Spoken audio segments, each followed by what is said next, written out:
वासनाएं ही जीव को धरती पर रखती हैं। वासनाओं से उठे बिना जीव का उद्धार नहीं हो सकता है। जब तक वासनाएं हैं तब तक उड़ नहीं सकते। वासनाएं हमें उड़ने नहीं देती हैं, जमीन से लगा कर रखती हैं। जब तक वासना रहित नहीं होते तब तक उड़ नहीं सकते। इस बात को अच्छी तरह से समझने का है। हमने दाता से क्या भीख मांगना है, थोड़ा और समझने की जरूरत है। पराशिव का खेल, अंतरंग में पराशिव का नृत्य। तो दाता से हमने मांगना क्या है कि हे दाता, हमें ऐसी सच्ची समझ दे कि इस जगत में जो कुछ भी हो रहा है हम उसको तुम्हारा नृत्य करके देखें और आनंद मनाएं। हर बात में आनंद मनाएं। जब ये उसकी लीला भूमि है और जो कुछ हो रहा है उसका नृत्य हो रहा है, तो दुख है कहाँ, बुरा है कहाँ।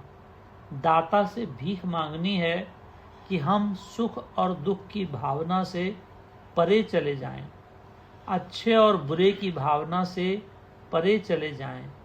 हे दाता, जब तेरा नृत्य ही हो रहा है चारों ओर, तो फिर बुरा क्या है, खराब क्या है, दुख काहे को मनाना। सुबह भी हमने बोला नृत्य करने वाला रहता कहाँ है, शमशान भूमि में जाकर रहता है।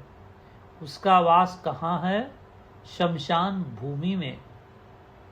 तो शमशान में भी जाकर हमने दुख नहीं देखना है, वहाँ भी आनंद मनाना है। संसार में दुख की जगह ही नहीं है। हमारी मनुष्य बुद्धि, हमारी कल्पना अपनी कल्पना से दुख मना रही है। दुख की जगह नहीं है।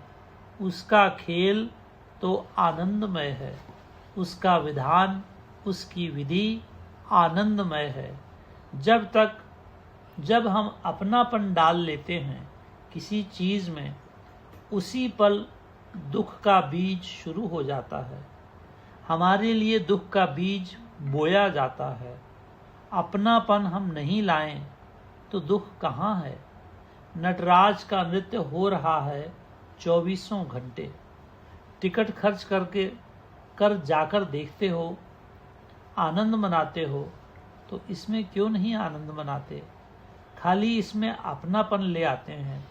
अपनेपन को निकाल दो, देखो कितना सुंदर नृत्य हो रहा है। आनंद लेने की चीज है तो इसको समझना है।